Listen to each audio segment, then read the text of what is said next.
Carlo's going to follow.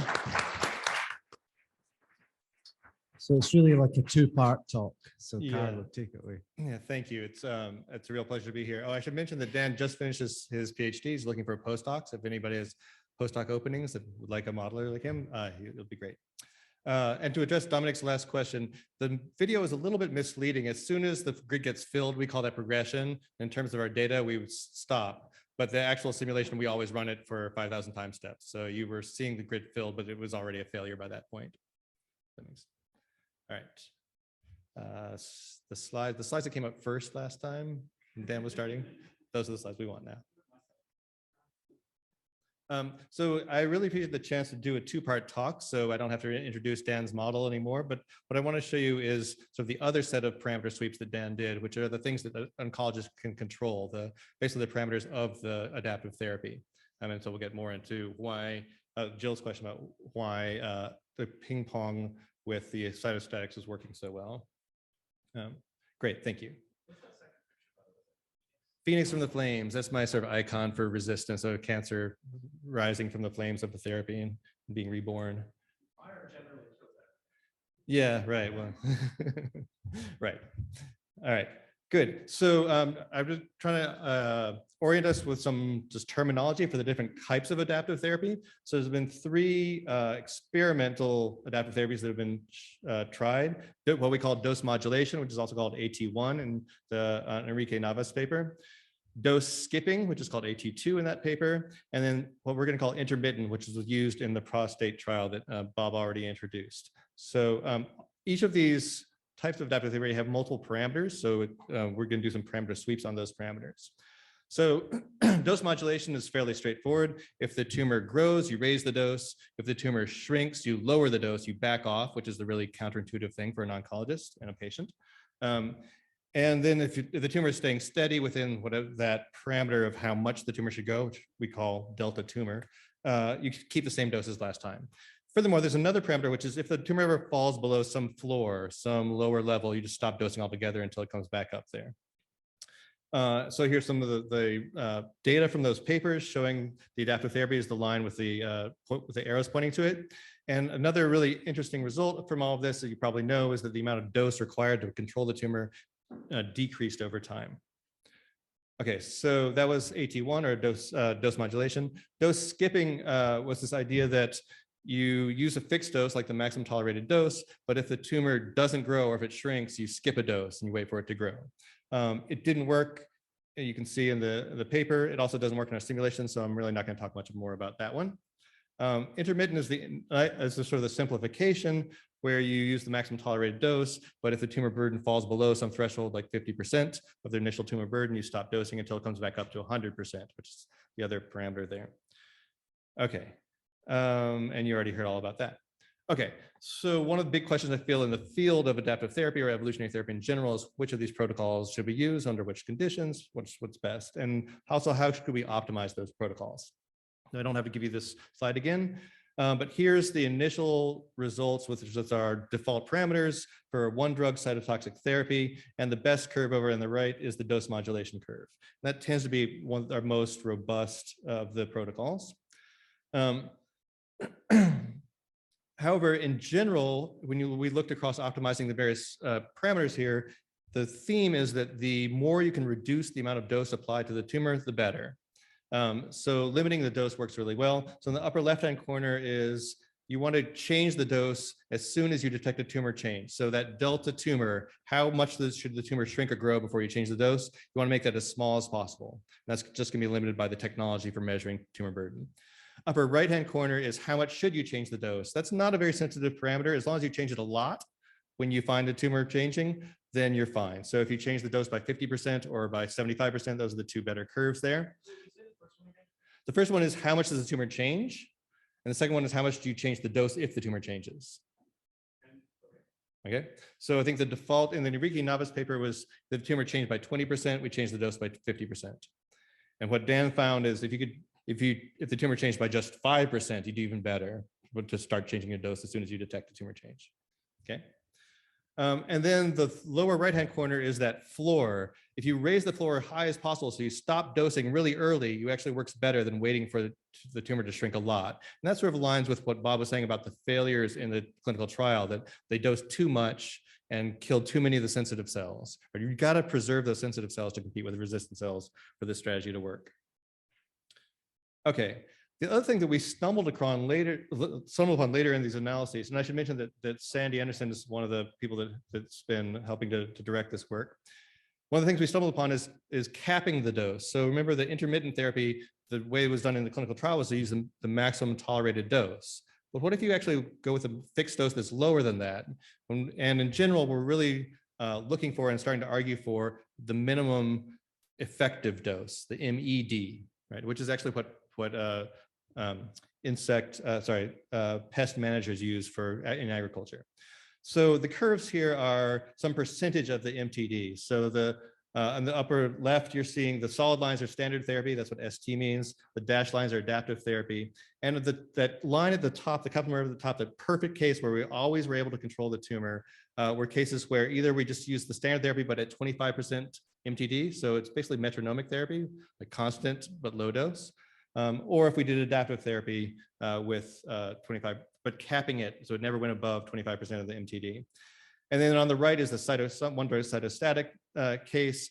The Goldilocks value of sort of the best, the minimum effective dose is a little bit higher. It's around at 50% MTD instead of 25%.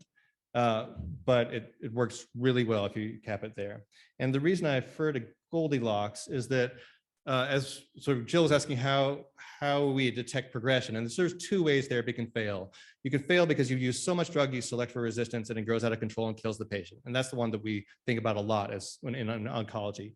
The other way therapy can fail is if you don't use enough drug, you just don't kill even the sensitive cells, and the tumor grows out of control and kills the patient. And that's why you have bad results at both ends of the spectrum of the amount of dose you're applying, and there's a Goldilocks value in the middle that's optimal. In fact, what we were surprised by is that even if you don't use a smart adaptive therapy and you just brain dead hit it with the same metronomic therapy every time and don't even watch what's happening, you could, if you happen to find the right dose level, that can work really well, at least in these simulations. All right. Oh, wait, sorry, those were the two different cases. Okay. So that's mostly focusing on cytotoxic. When we did the cytostatic with one drug, it failed in almost all cases. So there's no good Kaplan-Meier curve there, nothing better than standard of therapy.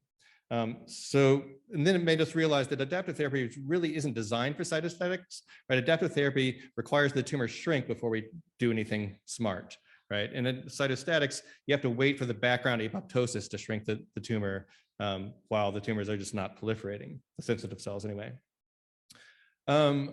But when you start using two drugs, you can play some interesting games. So Dan referred to a couple of these algorithms. I don't think I have time to take you through a slide for each algorithm, but we have what we call cocktail tandem, where you're using both drugs at the same time and treating them as if they're one drug. So you're raising and lowering them together. We have ping pong, where you only apply one drug at a time. You switch between the two drugs. And so one way to do that is switch every time you dose, just switch your drug. So we call that ping pong alternating. Another way to do it is ping pong on progression. So you use dose modulation, you keep lowering the dose as long as the tumor is shrinking. But if the tumor ever starts growing, instead of raising the dose, you just switch to your other drug. You start lowering that dose as long as the tumor shrinks. And if it grows again on that other drug, then you go back to your first drug, go back a little higher because last time you used it, it grew. So, and then you do dose modulation like that. And those ping pong algorithms work really well. There's a similar intermittent version of the ping pong algorithm. So you use one drug at a fixed dose. When the tumor shrinks below that like 50% burden, you stop dosing. When it comes back to 100%, instead of starting dosing again, you switch to the other drug and use a fixed dose of that. All right. So when in the cytotoxic simulations, the best curves are all the ping pong cases. Ping pong alternating every cycle, ping pong on progression, and ping pong intermittent. Sorry, that was, I misspoke. In the case of cytotoxic drugs, it was the dose modulation that worked out really well. So cocktail, tandem dose modulation, ping pong alternating every cycle, or ping pong on progression. In the case of cytostatic drugs, it was the ping pong protocols that worked well. And here's the answer to Jill's question. this is what we call an under the hood. This is what happened in one single run. The black line there is the total the total tumor burden. The gold line there is the sensitive cells. You can see it tanks in the middle there. And the yellow line is a little bit hard to see, which are the arrow is pointing to, is the number of doubly resistant cells. So notice that doubly resistant cells is contained at a low level for the entire simulation, while the singly resistant cells are going up and down as you're switching back and forth, as you're ping-ponging back and forth between your two drugs. So the cool thing about ping-pong out protocols is that at any given time, you're selecting for singly resistant cells, but those singly resistant cells have a fitness advantage over the doubly resistant cells. So they keep the doubly resistant cells under control. When they start to grow too much, you just switch to the other drug and start selecting for the other singly resistant cell, but you're still controlling doubly resistant cells. And that seems to work great. And in fact, we've done our first mouse experiment in this. This was not cytotoxic, sorry, not cytostatic, but cytotoxic. This is with capecitabine and gemcitabine. And before you say anything, I know that's stupid.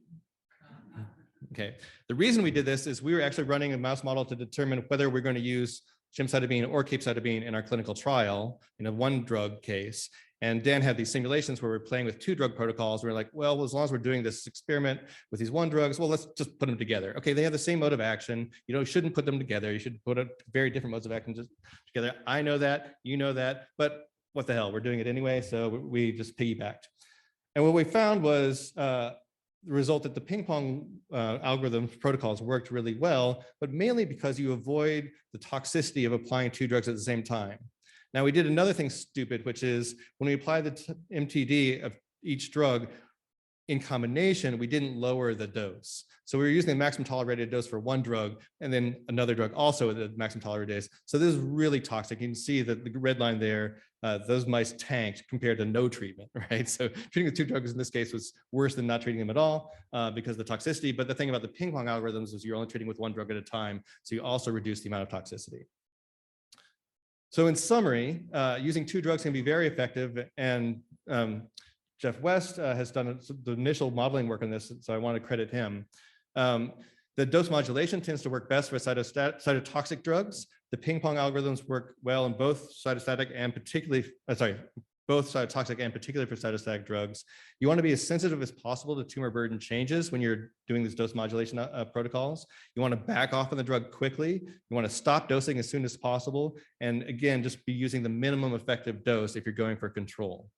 Right. And the problem with the way that we do therapy, particularly in late stage cancer, is we know we're not treating with curative intent, and yet we're using MTD, we're using maximum tolerated dose as if we're trying to cure. And we haven't sort of noticed that paradox enough to actually change what we're doing. So I think this work in adaptive therapy is going to help with that. So finally, I just want to acknowledge all this work has been done by Dan. And we've had wonderful collaborators that have helped us with this and a lot of support from the NCI that we were very grateful for. So thank you, and I'm happy to take, both Dan and I are happy to take further questions.